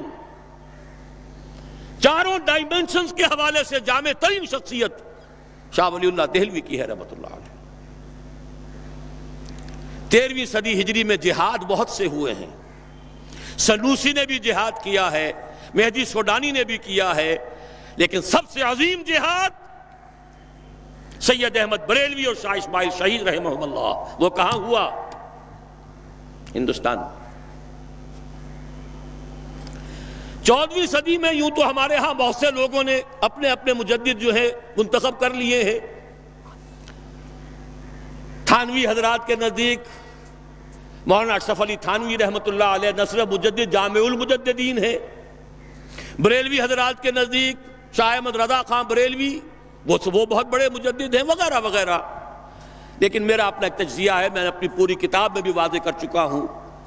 علماء کے طبقے کی عظیم ترین شخصیت مجدد اعظم 14ویں صدی کے شیخ الہند مولانا محمود حسن اسیر مالٹا، جس کو انگریز نے گرفتار کر کے ہندوستان میں نہیں رکھا، مالٹا میں رکھا ہے. اقبال کے نفس سے ہے لالے کی آگ تیز، ایسے غزل سرا کو چمن سے نکال دو. اس کے علاوہ جو عظیم شخصیتیں ہندوستان نے پیدا کی ہیں، ان کے پاسنگ کے برابر بھی کوئی شخصیت عالم عرب میں نہیں ہے. اقبال جیسا مفکر کہیں ہے؟ مولانا مودودی جیسا مصنف کہیں ہے؟ مولانا الیاس جیسا مبلغ کہیں ہے؟ عالمی سطح پر عالم عرب ہو یا عالم عجم ہو، اگر کوئی ڈنکا بول رہا ہے تو مولانا مودودی کی کتابوں کا ہے، مولانا الیاس کی تبلیغی جماعت کا ہے، اور دنیا کے کسی ملک سے اٹھنے والی کسی جماعت کا عالمی سطح پر کوئی اثر نہیں. سب اپنے اپنے علاقے کے ہیں، سب اپنے اپنے علاقے میں کام ہے، کوئی کسی کو جانتا بھی نہیں. اور فلسافیکل لیول پر، انٹلیکچوئل لیول پر علامہ اقبال واحد شخص ہے، کوئی دوسرا ہے ہی نہیں. تقابل تو وہاں کیا جائے جہاں کوئی دوسرا ہو، وہ تو دوسرا ہے ہی نہیں. یہ کیا سب کچھ یوں ہی ہو رہا ہے، ایٹ رینڈم ہو رہا ہے، یا کوئی حکمت خداوندی ہے؟ یدبر الامر من السماء الی الارض، تدبیر خداوندی جو ہے، یدبر الامر من السماء الی الارض ثم یعرج الیہ فی یوم کان مقدارہ الف سنۃ مما تعدون. اللہ کی تدبیر تو ہزار برس کی ہوتی ہے. 400 برس کی تاریخ آپ کو میں نے بتا دی ٹھیٹ دینی اعتبار سے. اس میں اضافہ کیجئے وہ جو کولونیل رول تھا، اس سے آزادی تمام مسلمان ملکوں میں چلی، تحریک چلی ہے نا، لیکن اسلام کا نعرہ صرف تحریک پاکستان کے لیے لگا. عربوں نے عرب نیشنلزم کا حوالہ لیا ہے، سہارا لیا ہے. خلافت ختم ہو رہی تھی، احتجاجی تحریک صرف ہندوستان میں چلی. باقی پوری دنیا کے مسلمانوں نے یہ بھی محسوس نہیں کیا، جیسے کہ حضور نے فرمایا ہے کہ ایک منافق کو بھی گناہ کرنے سے کچھ احساس تو ہوتا ہے، بس اتنا ہی ہوتا ہے جیسے ناک پر مکھی بیٹھی تھی اسے اڑا دیا. اس سے زیادہ احساس خلافت کے خاتمے کا پوری دنیا میں کہیں نہیں ہوا. اور یہاں مشرق سے مغرب، شمال سے جنوب بولی اماں محمد علی کی جان بیٹا خلافت میں دے دو. ہندوؤں کو شریک ہونا پڑا خلافت کی تحریک میں. قرارداد مقاصد پاس ہو گئی. 10 کروڑ انسانوں کی نمائندہ اسمبلی کہہ رہی ہے we wash our hands off the claim of sovereignty. ہم حاکمیت کے دعوے سے دستبردار ہوتے ہیں، سروری زیبا فقط اس ذات بے ہمتا کو ہے، حکمراں ہے ایک وہی، باقی بتان آزری۔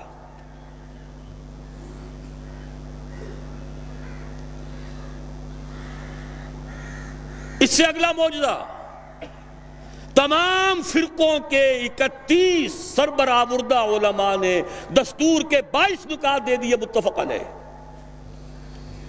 اس کے بعد قافلہ بھٹک گیا، میں اس طرف جانا نہیں چاہتا، اس وقت صرف آپ کو مثبت چیزیں بتا رہا ہوں۔ بھٹک کر ہم نے اپنی منزل دور کر لی ہے، واپس آ جائیں گے تو انشاءاللہ یہ پچھلے سنگھائے میل، یہ ہمارے حوصلوں کو بڑھانے کے لیے ان کی یاد تازہ کرنا، تازہ خواہی داشتن گر داغ ہائے سی نہ رہا، گاہے گاہے باز خواہی داستان پاری نہ رہا۔ اس کو نوٹ کیجئے، اس لیے یاد دلا رہا ہوں کہ کچھ مشیت ازدی ہے اس علاقے سے۔ اب آئیے احادیث کی طرف، 3 حدیثیں ہم نے کوٹ کی ہیں۔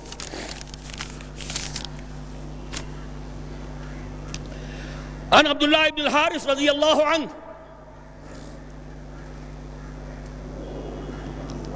ابن ماجہ کی روایت ہے، یہ سنن ابن ماجہ، عن عبداللہ ابن الحارث رضی اللہ عنہ قال قال رسول اللہ صلی اللہ علیہ وسلم یخرج ناس من المشرق یؤتئون للمہدی یعنی سلطانہ،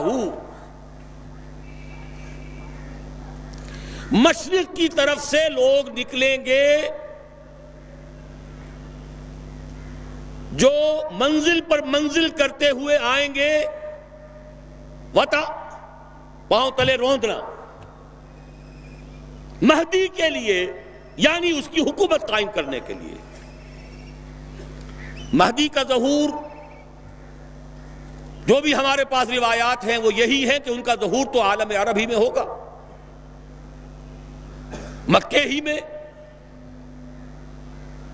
وہی ان سے بیعت ہوگی۔ اس وقت تصور ذہن سے نکال دیجئے جو شیعوں اور سنیوں کے درمیان اختلاف ہے، ان کے نزدیک ان کے 12ویں امام ہیں جو چھپے ہوئے ہیں وہ ظاہر ہوں گے، ہمارے نزدیک جیسے اور مجددین پیدا ہوئے ہیں اپنے اپنے وقت میں، ایسے ہی ایک مجدد پیدا ہوں گے جن کا نام مہدی ہے، اور ہو سکتا ہے بلکہ میں یقین سے کہتا ہوں کہ ہو چکا ہے، کہ وہ پیدا ہو چکے ہیں۔ زمانے کی رفتار بتا رہی ہے، حالات کا رخ بتا رہا ہے، لہذا یہ شیعہ سنی فرق کو ذہن سے اس وقت نکال دیں۔ جیسے مجدد الفسانی کھڑے ہوئے، جیسے احمد ابن حنبل کھڑے ہوئے، ایسے ہی ایک اللہ کا بندہ حضرت فاطمہ رضی اللہ تعالی عنہ کی نسل سے، حضرت حسن کی اولاد میں سے ہوگا، اور اس کا وہی سے آغاز ہوگا، لیکن وہاں سے آغاز تو ہوگا، اس کی حکومت جمانے کے لیے فوجیں مشرق سے چل کر آئیں گی۔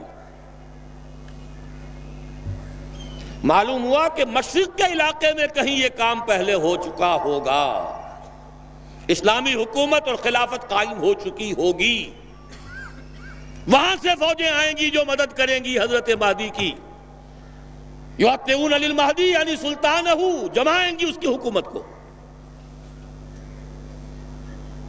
علامہ اقبال نے غالب ایسے ہی حدیثوں سے وہ انسپیریشن لی تھی کہ میرے عرب کو آئی ٹھنڈی ہوا جہاں سے، میرا وطن وہی ہے، میرا وطن وہی ہے۔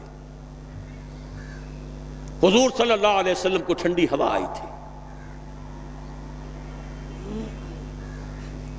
اگلی حدیث پڑھیے، عن ابی ہریرہ، اور یہ جامع ترمذی کی روایت ہے حضرت ابو ہریرہ سے رضی اللہ عنہ، یخرج من خراسان رایات سود لا یردها شیء حتی تنصب بایلیا، خراسان سے سیاہ پرچم نکلیں گے جنہیں کوئی طاقت جن کا رخ پھیر نہیں سکے گی یہاں تک کہ وہ ایلیا میں جا کر نصب ہو جائیں گے۔ اس حدیث میں 2 لفظ اگر نہ سمجھ لیں ہم تو حدیث سمجھ میں نہیں آتی۔ آپ کو معلوم ہے کہ دنیا میں ملکوں کے نام بدلتے رہے ہیں، 50 سال پہلے پاکستان کے نام سے کوئی ملک تھا ہی نہیں،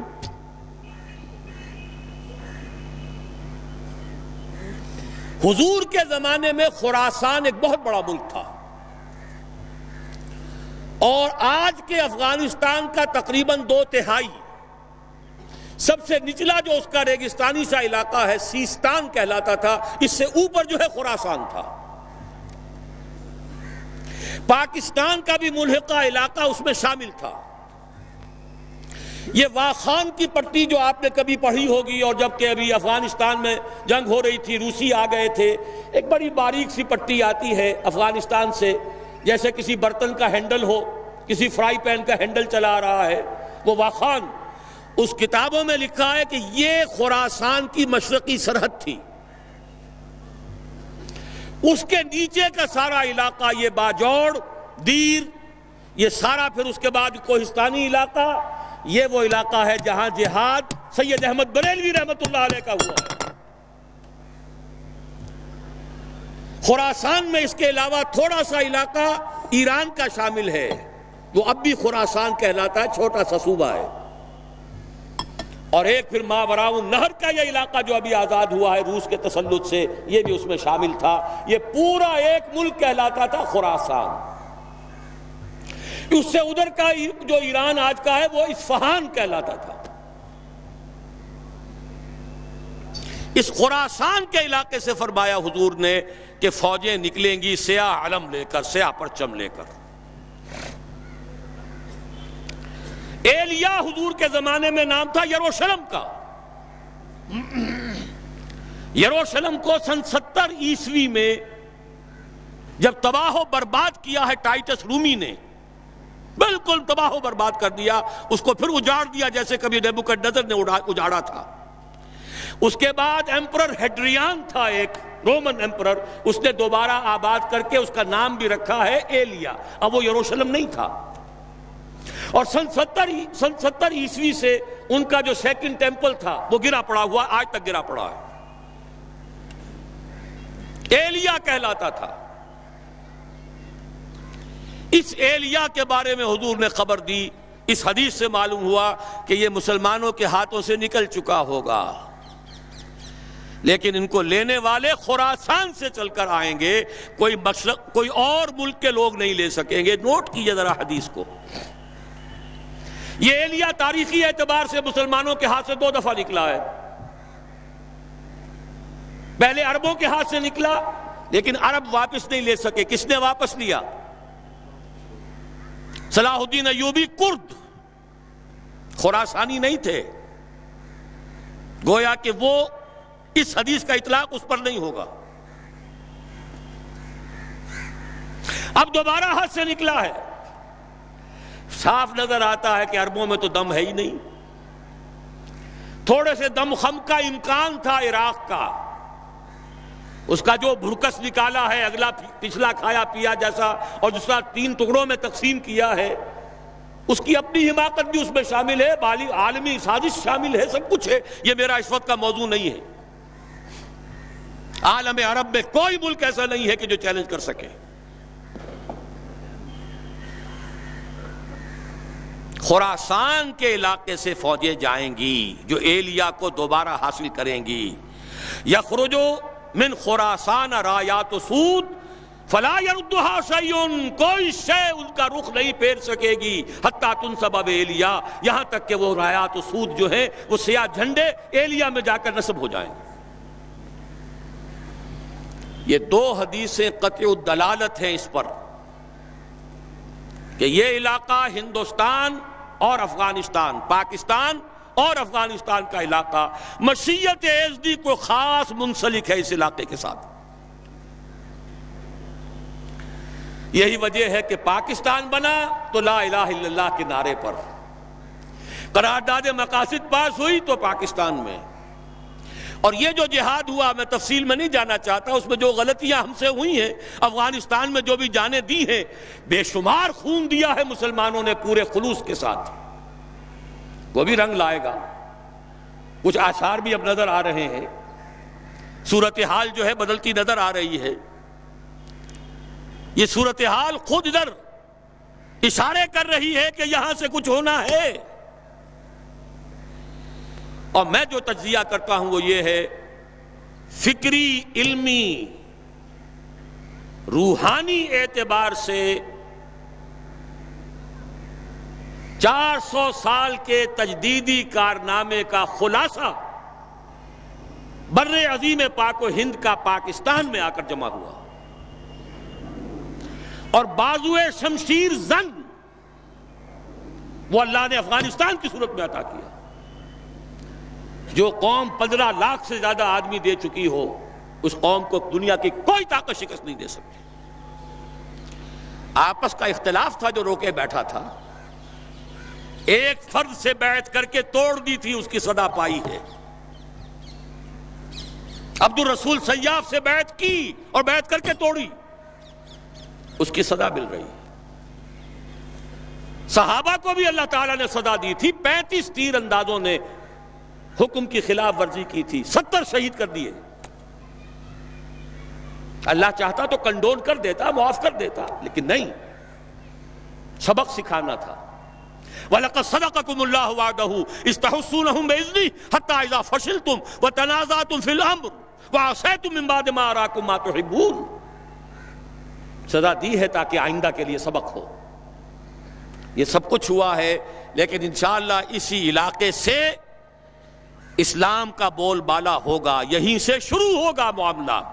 اور اس کے بعد آخری حدیث پڑھ لیجئے۔ جزیرہ نماء عرب میں ہوا تھا تو کیا ہوا تھا، پھر مشرق بھی اور مغرب بھی۔ یہ حدیث، اس کے بھی سمجھنے میں بہت سی مسلمانوں کو دقت ہوتی رہی ہے۔ یہ تو جیسے قرآن مجید کی بہت سی آیات آج جبکہ سائنٹیفک ہماری معلومات کا دائرہ وسیع ہو رہا ہے، جتنا واضح ہو کر آج سامنے آ رہا ہے، پہلے نہیں آ سکتا تھا۔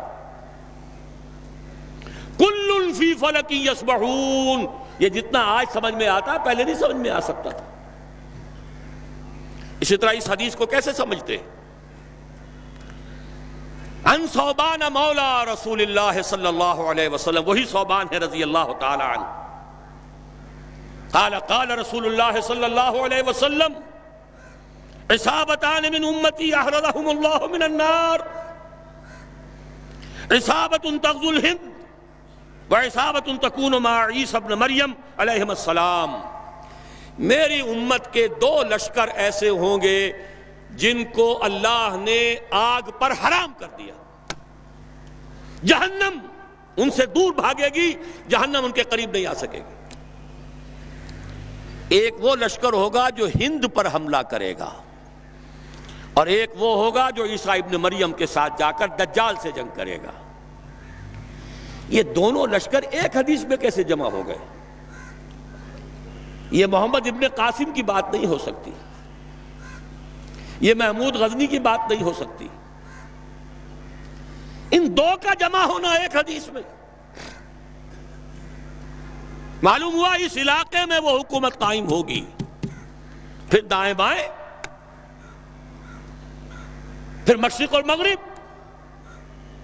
ادھر حضرت مہدی ہوں گے، ادھر یہودیوں سے بھی جنگ ہوگی، دجال اکبر کا ظہور ہوگا، ان کے لیے بھی فوجیں ادھر سے جائیں گی، زمینی مدد آئے گی خراسان اور پاکستان کے علاقے سے، اور آسمانی مدد آئے گی عیسیٰ ابن مریم کی شکل میں رضی اللہ تعالی علیہ الصلوۃ والسلام۔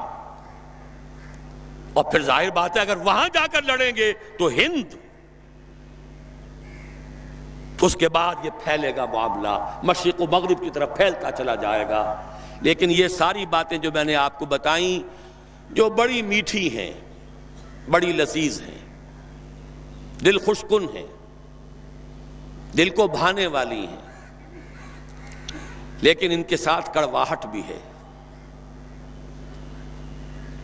ان ساری پیشن گوئیوں کے بعد بھی وَمَنْ كَفَرَ بَعْدَ ذَلِكَ فَأُولَٰئِكَ هُمُ الْفَاسِقُونَ، پھر بھی جو کفران نعمت کریں، ہمارے اتنے پختہ وعدے، ہمارے نبی کی اتنی واضح پیشن گوئیاں، اور پھر محروم رہ جاؤ، پھر زمیں جنبت نہ جنبت گل محمد، پھر حرکت میں آنے کے لیے تیار نہ ہو، گویا کہ ہمارے ان وعدوں کی ناشکری ہو رہی ہے، ہمارے نبی کی ان پیشن گوئیوں کو ٹھکرایا جا رہا ہے۔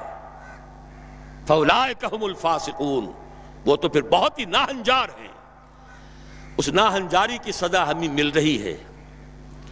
ہم بھٹک گئے تھے صحیح راستے پر آتے ہوئے، 1951 سے ہمارا قافلہ بھٹکا ہے، 1949 میں قرارداد مقاصد، 1950 میں تمام مذہبی فرقوں کے طرف سے متفق علیہ دستور کے 22 اصول، 51 سے الیکشن میں حصہ لے کر جو بیڑا غرق کیا ہے، اسلام کی منزل جو کھوٹی کی ہے، اسلام کو ایک پولیٹیکل ایشو بنا کر، ایک پارٹی ایشو بنا کر، متنازع مسئلہ بنا کر، اور پھر 5 جماعتیں اسلام کے نام پر ووٹ لینے کے لیے میدان میں آئیں، تو جو کچھ حشر ہوا ہے وہ ہمارے سامنے ہے۔ لیکن یہ میرا موضوع اس وقت کا نہیں ہے، اس وقت میں صرف یہی چاہتا ہوں کہ مستقبل کی ان پیشین گوئیوں کو سامنے رکھ کر اپنے ڈوبتے ہوئے جو دل ہیں انہیں ذرا سہارا دیجئے، ٹوٹتی ہوئی ہمتیں جو ہیں ان کے اندر اثر نو، ایک عزم، ایک استقلال، ایک ہمت جو ہے پیدا کیجئے، اپنی قبر کو کسیے، محنت کیجئے۔ یا ایھا الذین آمنوا هل ادلکم علی تجارۃ تنجیکم من عذاب علیم تؤمنون باللہ ورسولہ وتجاہدون فی سبیل اللہ باموالکم وانفسکم ذالکم خیر لکم ان کنتم تعلمون۔ اس کے لیے کمر کسنی ہے، اس کے بارے میں تفصیلی گفتگو انشاءاللہ کل شام کو میں کروں گا۔ اقول قولی ھذا واستغفر اللہ لی ولکم ولسائر المسلمین والمسلمات۔